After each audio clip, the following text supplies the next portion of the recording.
Every few years, a small animation studio comes out with a film that defies the expectations of what a film of its budget can do. Whilst there are now many more major and minor animation studios across the world who are now able to do this due to reduced costs in animation, it was certainly a rarity 40 years ago. One such film is Cosgrove Hall's adaptation of Roald Dahl's The BFG. You may not have heard of Cosgrove Hall, but if you grew up in the UK, you almost certainly grew up with their work, as they animated many children's programmes from 1976 until their closure in 2009, such as The Wind in the Willows, the original Danger Mouse, Noddy, the Andy Pandy and Bill and Ben reboots, and so many more. Although only Dahl and his family had the opportunity to see it on the big screen before it was released on ITV in 1989, this film is an achievement that deserves far more attention. Hello and welcome to Enchanted Essays. I post new reviews and video essays every Friday, so feel free to subscribe if you like that sort of thing. The BFG follows Dahl's tale of Sophie, voiced by the convincingly childlike Amanda Root, who is kidnapped from a cruel orphanage by the Big Friendly Giant, or BFG, after spotting him out at work late at night. The BFG, voiced by British comedy legend David Jason, is a lonely giant who gives dreams to children and is constantly bullied by the larger child-eating giants. As the BFG and Sophie bond, they set out on a mission to take down the giants and prove that not all human beings are rotten after all.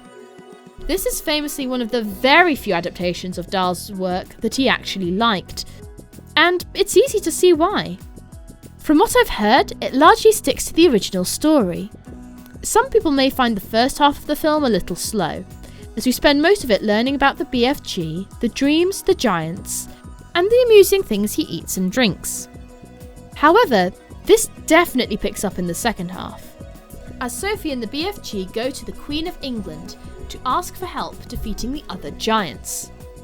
The character of Sophie is not much to write home about, as an obvious POV character for the audience. But that's not to say that she's a complete blank slate, with enough pluck to stop her from becoming passive in the story. The personality of the BFG more than makes up for it though, especially with Jason's fantastic voice work. Watching these two characters bond over the course of the movie is its emotional core. The giants are terrifying, demonstrating an understanding of Dahl's villains. He liked to make his villains as disgusting as possible because they were more fun to destroy later.